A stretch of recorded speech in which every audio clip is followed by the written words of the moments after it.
안녕하세요. 세상을 이롭게 하는 일에 관심 많은 승무원쌤 김용숙입니다. 대한민국의 사법부 무너졌다. 무너졌다라고 생각하는 게 옳지 않나 이렇게 생각됩니다.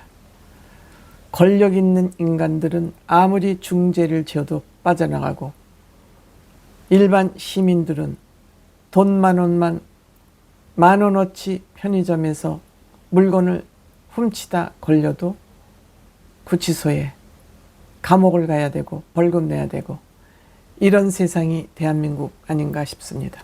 이는 물론 대한민국만의 문제는 아닐 것으로 생각됩니다. 트럼프도 많은 범죄 사실이 있지만 대통령이 됐고 그 지은 죄를 다 무효화시키는 것이 미국이기도 합니다. 슬픈 현실이죠. 이재명 지금 선거법 재판이 대법원에 가 있습니다. 이 선거법에서는 단 100만 원만 벌금을 받아도 선거 대통령 출마 피선거권이 박탈당합니다. 그런데 1심에서 징역 1년에 집행유예 2년을 받았는데 고등법원에서 무혐의로 판결이 됐습니다. 그러자 검찰이 대법원에 상고를 했습니다. 이 상고 재판을 빨리빨리 진행하기 위해서 나름대로 대법원에서 서둘렀습니다. 근데 이 서두르는 것도 믿으면 안 되죠.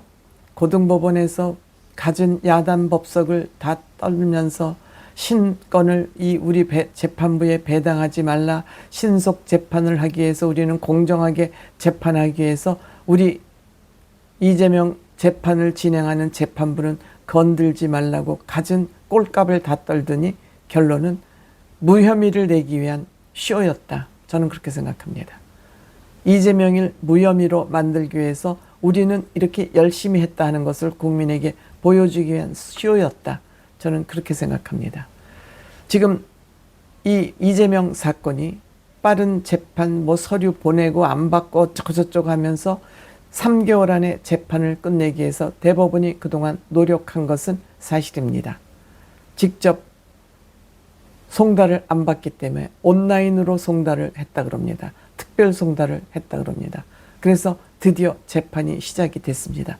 재판이 시작된다는 것은 재판부가 결정되는 것을 재판 시작으로 보는 것입니다. 그런데 며칠입니까? 22일 날 대법원에서 재판부를 2부에 배당했다는 뉴스가 나왔습니다. 그 뉴스가 나온 지 몇 시간도 안 돼서 이 재판 배당을 다시 전원 합의부로 배당한다고 변경했다는 그런 뉴스가 나왔습니다. 왜 2부에서 전원 합의부, 대법원은 4부가 3부가 있나 봅니다. 아마 12명 저기 대법관이 4명씩 아마 재판부를 나누어서 아마 심의를 하는 것 같은데 전원 합의부는 12명 전체가 아마 재판을 참여하는 것을 전원 합의부라고 얘기를 하는 것 같습니다. 물론 한편으로 생각하면 재판부에서 합의가 안 되면 다시 전원 합의부로 넘긴다고 합니다. 헌법재판관들의 의견이 일치되지 않을 경우 이것을 전원 합의부로 넘긴다고 합니다. 그럼 전원 합의부로 넘기면 재판은 시간이 있고 또 전원 합의부로 가면 시간이 더 걸릴 테니까 이것을 막기 위해서 전원 합의부로 간 것인지 아니면은 이 회피 신청을 누군가가 해서 전원 합의부로 갈 수밖에 없었는지, 즉 회피와 기피는 다르다 그랬죠.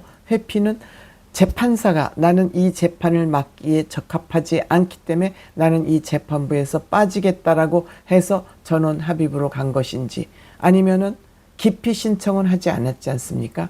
이재명이 기피 신청은 아직 하지 않았습니다. 왜냐하면 오전에 재판 합의부 2부가 맡았다 그러면서 오후에 전원 합의부로 갔다 그러는 것은 이재명이 기피 신청을 할 기회가 시간적으로 없었습니다. 그러면 누군가가 회피 신청을 하지 않았거나 이 재판에 부담감을 느껴서 합의부로 넘겼거나 두 가지 중에 한 가지라고 그럽니다. 어쨌든 이 조희대 대법원장이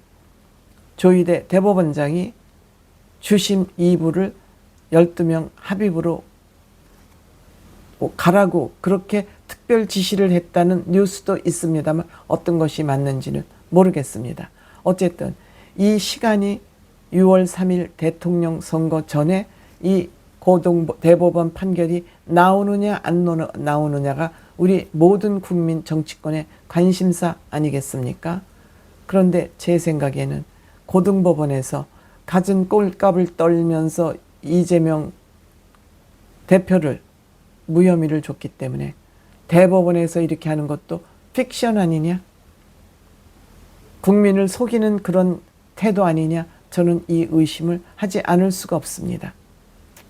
만약 이재명이 대통령으로 당선이 된다면 헌법 84조에 의해서 대통령이 당선된다면 재판소추권, 재판이 지금 멈춘다 이거죠. 재판이 대통령 임기 중에는 이 재판을 하지 않는다는 그런 의견이 있는가 하면 이재명은 이거는 다수 의견이 이렇다고 하고 있습니다. 그렇지만 학계에서는 해석이 다릅니다. 즉 헌법 84조를 두고 서로 해석이 다릅니다. 이렇기 때문에 지금 대법원이 대통령 선거를 합의부로 옮긴 것은 재판이 이 합의부들이 다 의견을 모으려면 시간이 더 오래 걸리지 않겠습니까? 그래서 합의부로 갔다는 얘기도 있고 부담스러운 재판이기 때문에 합의부로 갔다는 얘기, 전원 합의부로 갔다는 얘기도 있고 어떤 것이 진짜인지는 우리는 모릅니다. 각자 판사들이 어떠한 생각을 가지고 있는지는 모릅니다. 뭐 이재명이가 이번 6월 3일 대통령 선거에서 낙선한다면 문제는 간단하죠. 재판부도 부담이 없죠. 그러니까 이번 6월 3일 선거에서 이 이재명이라는 단군 이래의 최고의 범법자를 감옥으로 보내서 평생 감옥에 살게 하기 위해서는 우리가 어떻게 해야 됩니까? 이재명을 대통령 시키면 안 되는 것이죠. 이 대한민국은 범죄공화국이 되는 것입니다. 물론 재판부에서는 이러한 대통령이 될지도 모르는 사람을 재판하는 거 쉬운 일은 아닐 것입니다. 그렇지만 원칙대로 한다면 대법원이 민주주의 국가 상권분립 왜 되어 있습니까? 권력의 균형추를 세계로 완전하게 나눠 놓음으로써 민주주의의 기본 원칙이 지켜져야 되는 거 아니겠습니까? 그럼에도 불구하고 이렇게 재판부, 대법원이 이것을 만약 삥뽕 치기를 했다면 우리는 민주주의를 포기하는 게 낫죠. 어쨌든 이렇게 고등법원에서도 뜨거운 감자가 돼서 서로 쥐지 못하고 있기 때문에 이 대법원의 버르장머리를 고쳐주는 것도 우리 국민들이 할 수밖에 없습니다. 어찌됐건 이재명이는 이 나라의 대통령이 되는 일이 없어야 됩니다. 절대 없어야 됩니다. 저는 이 희망을 누구한테 걸고 있느냐? 이준석 후보에게 걸고 있습니다. 이번에 이준석 후보가 어떤 선택을 하느냐에 따라서 이재명은 대통령이 될 수도 있고 아니 될 수도 있습니다. 그 키를 바로 이준석 후보가 쥐고 있다는 그 사실을 우리 국민들은 알아야 되고 이준석 후보 이 사실에 대해서 너무도 잘 알고 있을 것으로 알고 현명한 판단을 할 것으로 저는 기대합니다.